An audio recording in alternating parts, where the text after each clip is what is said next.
Welcome, dear students, to this second lecture of compiler construction. Let's start seeing the table of contents of today's lecture.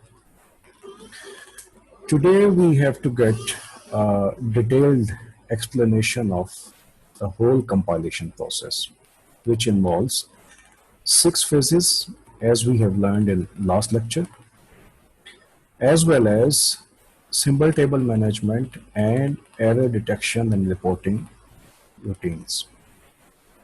So, first of all, let's recap what we have learned in last lecture. In last lecture, we talked about this picture in which the compiler converts your source program into target program through these 6 phases: lexical analysis, syntax analysis, semantic analysis, intermediate code generation, code optimization, and then target code generation. These 6 phases are involved with other two functions. First one is error handling and the second one is symbol table management. So today we have to get an inside picture of all of this process through some practical example. So let's start. For example, this is one of the statement of a C++ language. ABC is equal to DEF plus G divided by 50 and then semicolon. So it means this is perfectly all right statement. There is no error in it. So let's see that how compiler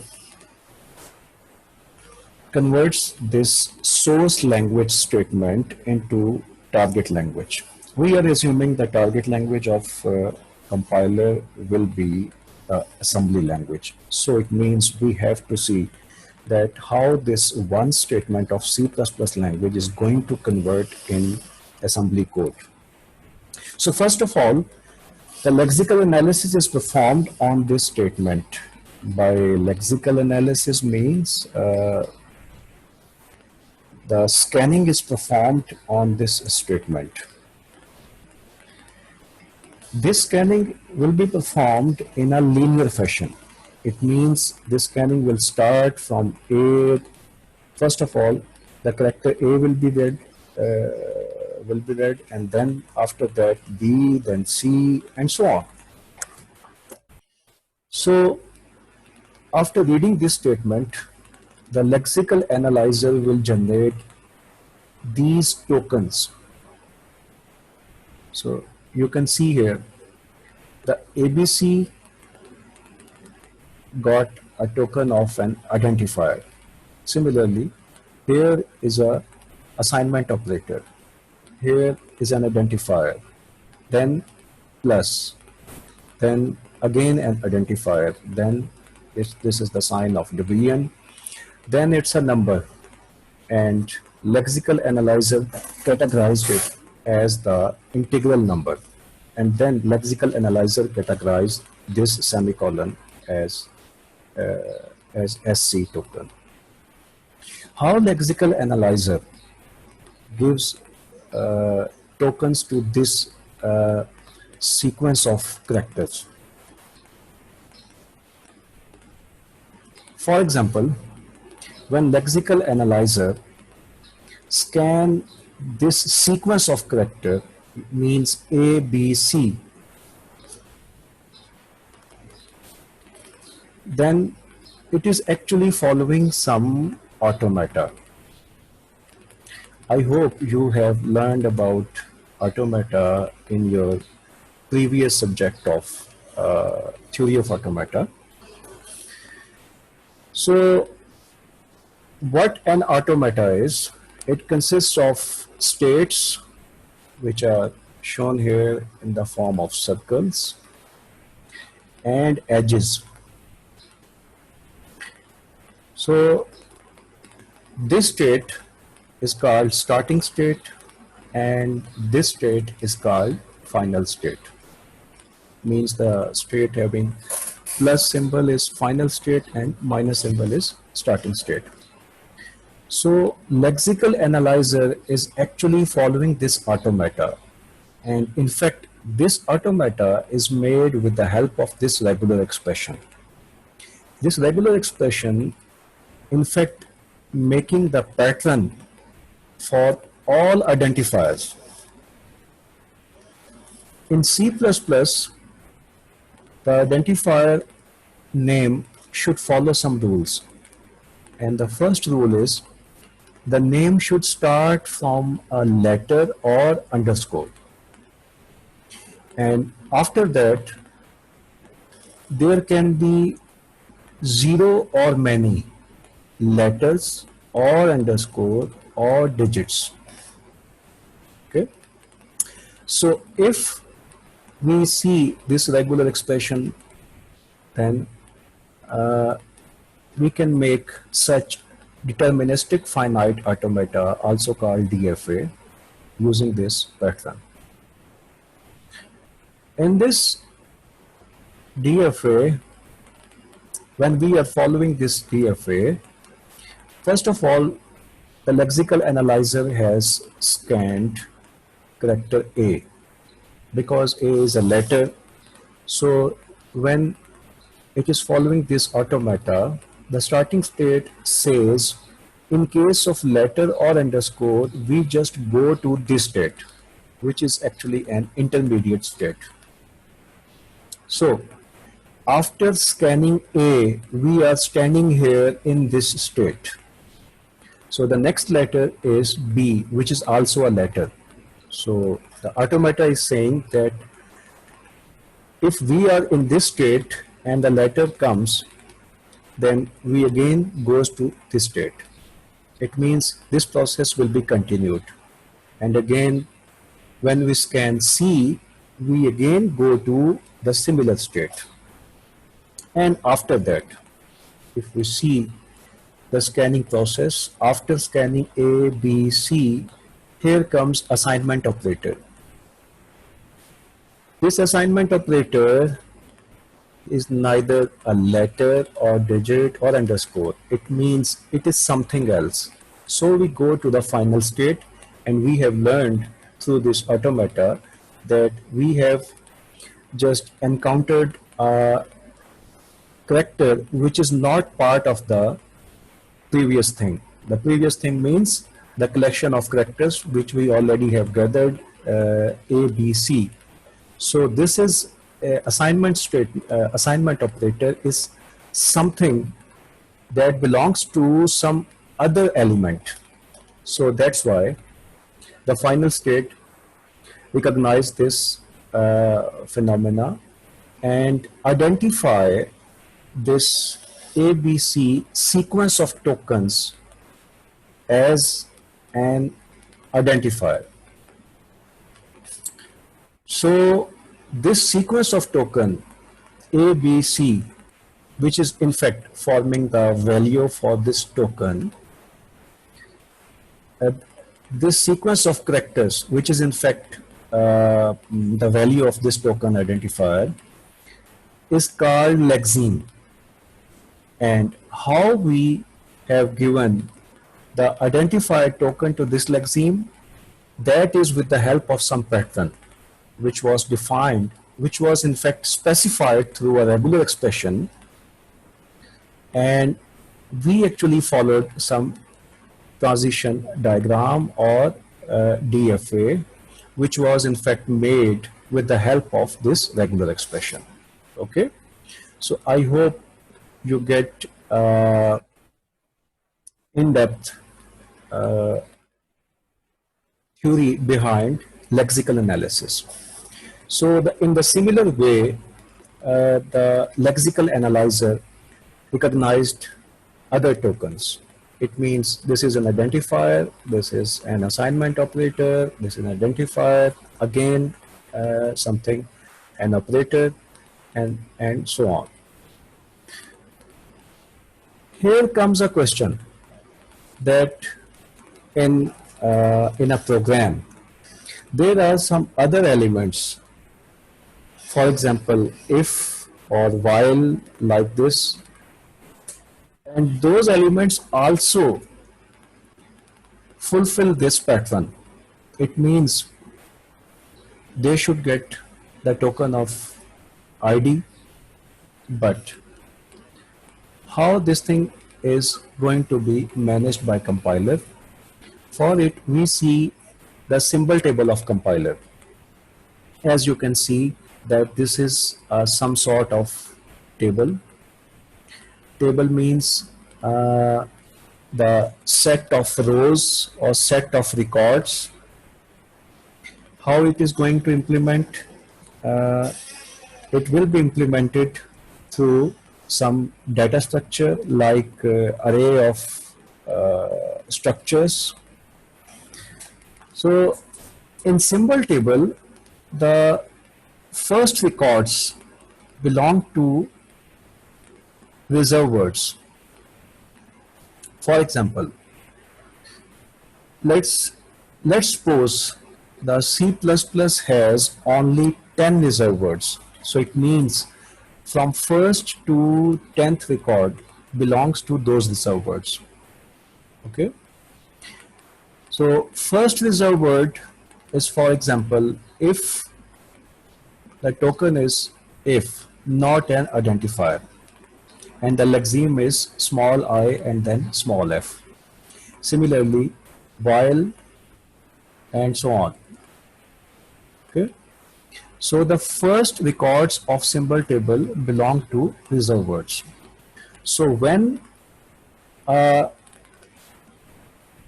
lexical analyzer fulfills some pattern and it identifies something as an identifier, then it checks the initial records of symbol table and matches the sequence of token like ABC here with all these lexemes.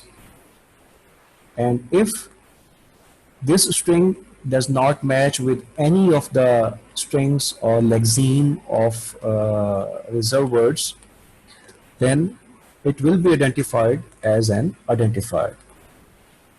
For example, ABC is identified as an identifier and given the token of ID. And this identifier must have some other attributes as well, which will be placed in this symbol table, but not at this stage. For example, what is the type of this identifier? This information will be gathered, but not in lexical analysis. It will be gathered in semantic analysis. Okay. So I hope you got the idea of symbol table as well as lexical analysis. So this is the first phase. I repeat. For example, we have this statement.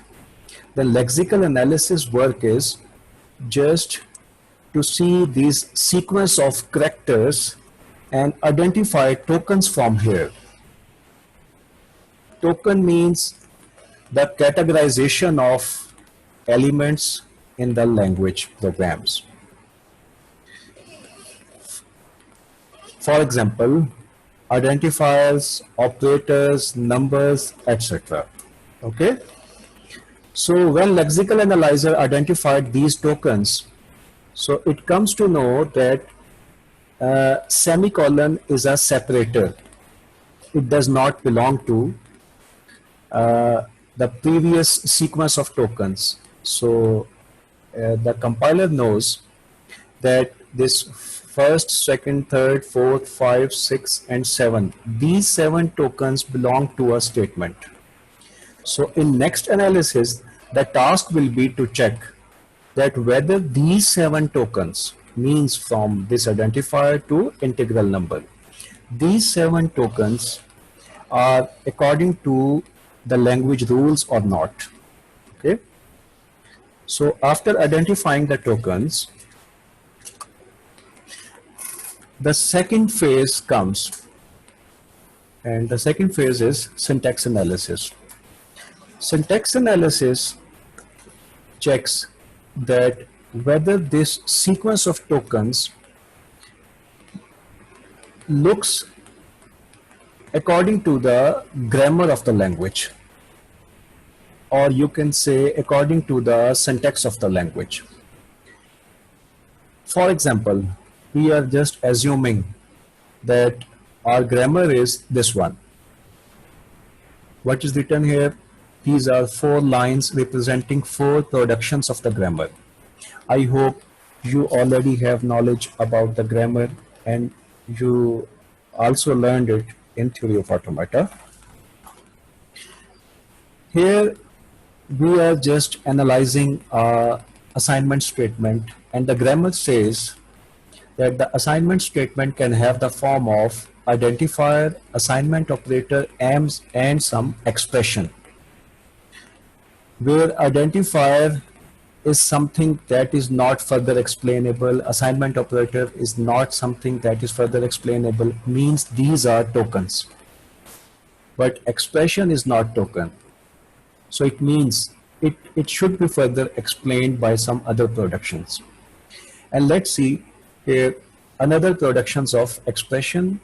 The grammar says that the expression can have the form of expression plus expression, expression divided by expression, and expression can have the form of identifier.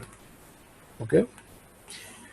So seeing this grammar, this sequence of token is analyzed hierarchically. As you know that tree is hierarchical data structure.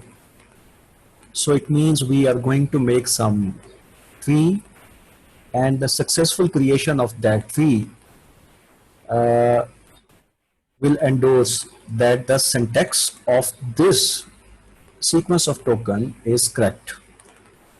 Okay. So this is something that is the output of syntax analysis. But how this output comes, to know about it, we just move to next slide. In fact, this tree is called syntax tree. That is not the direct output of syntax analysis. Syntax analysis first makes such kind of tree which is called parse tree.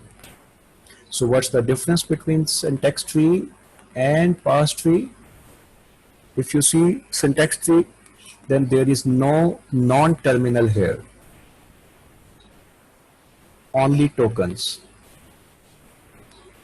Whereas in parse tree, there are tokens as well as non-terminals. In fact, it shows the whole detail of grammar. For example, how this parse tree is made. Assignment statement can have the form of identifier, assignment operator, expression. So the tree starts from here. It means the root node of tree will be the start symbol of grammar. Assignment statement can have the form of identifier, assignment operator, and expression. Don't worry about ID1. This is just for your easiness to understand that where the first identifier is, where the second identifier is, and where the third identifier is. Okay. So it is just going to represent the identifier token. Assignment statement can have the form of identifier, assignment operator, expression. Where here we used another production, that expression can have the form of expression plus expression, and again here we used another production, expression can have the form of identifier, and here expression can have the form of expression divided by expression, and here expression can have the form of again identifier, and here expression can have the form of integral number. All these productions are available in the grammar. So we just made this parse tree according to the grammar, and successful creation of this parse tree will tell us that this sequence of token is correct according to the grammar of the language. It means the syntax analysis is performed and successful creation of parse tree is made. So because there is hierarchical analysis is involved here.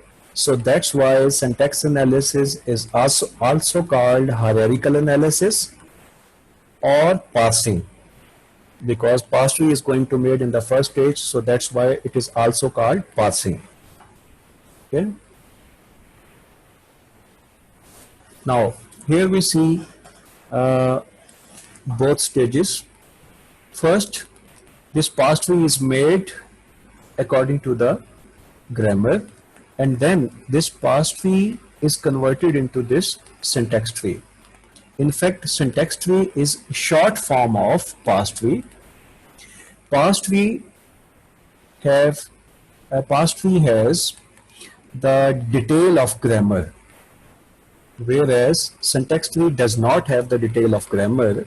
It only has the tokens, and it is just showing that how this sequence of token is going to be hierarchically is going to be in a hierarchical combination.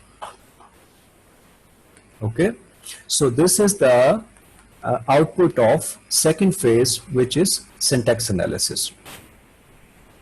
Okay, now the third analysis.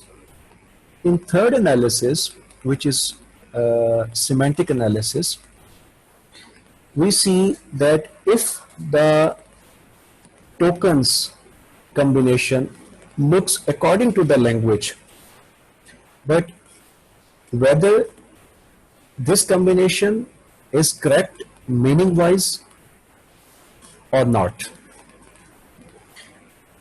And also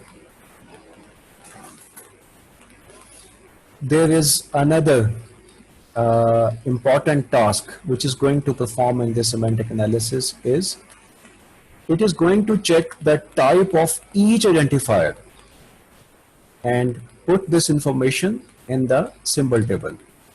And after that, it is going to check that whether the combination of identifiers or expressions is meaning wise correct or not, whether their types are compatible or not. Okay. For example, when it checks in this statement, the three identifiers are involved. When it checks that what is the type of these identifiers, then it comes to know that all these identifiers are of float type. Okay, so it is going to put this information in the symbol table, and it also analyzed that the other operations are correct. For example, identifier 1 is going to get some value that should be that should be the real value, and similarly identifier 2 gets the real value, but the identifier 3 is going to be divided by some number, and that number is integral number.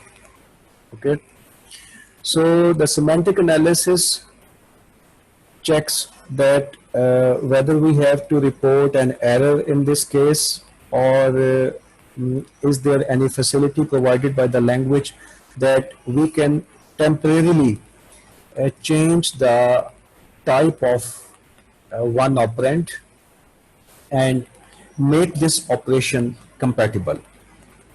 So in C++, it is possible that the integers are going to be converted into float through semantic analyzer, and when this number means 50 becomes 50.0, then it is compatible with this ID3, which is of float type. So it means a float can be operational with some other float operand, and then the result will be in float, and that result will be can be summed into other float number, and then this float result means real value result can be assigned to a float variable. Okay, so this whole analysis is made by this semantic analysis phase. Now the fourth phase comes here. Fourth phase is to convert this high level code into intermediate code. How this conversion will be made and what is the meaning of intermediate code is. In fact, we want to go from a high level code to low level code. But as an intermediate step, we are going to convert the high level code into intermediate code. So what is the meaning of intermediate code? Intermediate code is in fact the code written in high level language, but it is going to follow the properties of low level language. So what is the property of low level language? For example, here are the instructions of assembly language. Here you can see that within one statement, we are going to have one instruction in addition to assignment operation. So if we are going to follow this property and write the code in high level language, then this code becomes the code of intermediate language. For example, our semantic analysis says that first of all, our integral number should be converted into float. Number two, that result should be divided by an identifier, which is in fact the third identifier, and then the result should be summed up in second identifier, and then the result should be assigned to the first identifier. Okay, so intermediate code says that we can cast type of integral number into float and assign the result to temporary variable. Okay, why we are going to use temporary variables? Because we are not allowed to do more than one operation in addition to assignment statement, assignment operation within one statement of intermediate code. So that's why we have to use temporary variables for the temporary results. So first of all, integral number is going to convert in float, and then the result is assigned to the first temporary variable, and after that this temporary variable is divided by the third identifier, and the result is again assigned to temporary variable, and then this temporary variable result is summed up into the second identifier, and the result is again assigned to the third temporary variable. Okay, here you can see that we have used an extra instruction, but intermediate code generator does not care about it, because the next phase will do the required optimization of this code. Okay, so the summed up result here comes to the temp3 variable, and this final result is going to assign to identifier 1. Okay, then this intermediate code is going to be optimized. By optimization means this code is going to be minimized or restricted in small number of statements, but remember, it should follow maintain the properties of intermediate code. Okay, so for example, the code optimization phase knows that whenever an integral number is going to be converted into float, then simply put a .0 after it. So following this rule, the optimization phase puts directly use 50.0, and this 50.0 is going to be divided by ID3, and the result is going to be assigned to a temporary variable, and then this temporary variable is going to be summed in identifier 2, and the result is directly going to be identified to ID1. Here you can see this 4 lines code comes in 2 lines, so it means the code is optimized. But you can see the another thing, and that is this code still follows the properties of intermediate code. Means you cannot see any statement here where there is more than one operation in addition to assignment operation. Okay. So after code optimization, the final phase is to it convert the code into target language code. The target language can be assembly language or can be machine language. We are assuming that our target language is assembly language. So what we want to do is we want to divide third identifier with a number 50.0, and after that we want to add this result in second identifier, and final result should be assigned to first identifier. The syntax of assembly language we are assuming here is the first instruction and then the source, and after that the destination is. It means the instruction is going to apply it on both operand, source and destination, and the result is going to stored on the second operand. Okay, so let's start from here. First of all, the third identifier is going to be assigned to first register. Here we are just showing the first register as R1, the second register as R2. As you know, in assembly language, we cannot perform some operations directly. We have to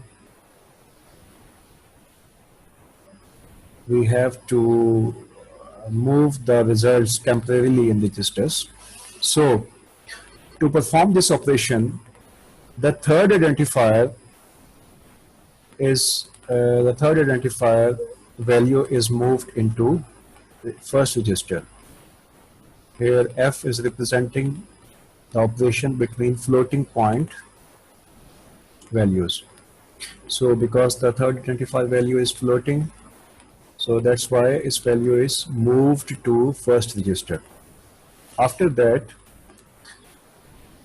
the value 50.0, here hash is showing a constant value. A constant value of 50.0 is moved into second register, and after that, first register contents means the third identifier value is going to be divided by the second register contents, which holds the value of 50.0. And then the result is going to be stored in second register. So it means the third identifier divided by 50.0 result is stored in second register R2. After that, we move second identifier to first register, and first register and second register contents are added, and the result is in second register.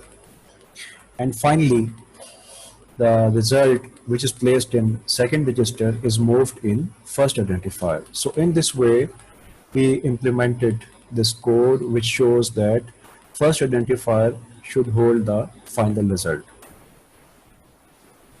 Okay. So this is all. Today we have gained detailed knowledge about 6 phases of compiler, and during this process we also seen what is the role of symbol table and how it is going to interact with the other phases. However, there is another feature of compiler, and that is reporting of errors. There can be many types of errors that can encounter during compilation process. However, if an error is occurred, whether in lexical analysis, syntax analysis, or semantic analysis phase, then that phase must somehow deal with that error so that the compilation process can proceed and further errors can be detected in the source program. That's the quality of compiler, because it doesn't stop where the first error comes. It reports the presence of all errors in the program. So That's all about the compilation process. But when you give your program for compilation, then it uh, also go through some other softwares in addition to compiler. For example, in C++, when you want to execute your program, then first this program is handled by some software called preprocessor, and after that it gets the proper shape of source program, and it is going to be converted in target program. And if the target program is in assembly language, as we have seen in today's example, then that assembly program needs further assembler, and it is going to be converted into machine code. And still that machine code is not the code that is directly executable. It further needs loader or linker, loader and linker, and then this code is going to be converted in executable code, which is going to be run on your computer. So it means the whole translation and execution process also involve some other softwares, which are preprocessor, assembler, and loader linker. These softwares are called cousins of compiler, and this is the topic of our next lecture. Okay, so let's meet in third lecture. Thank you.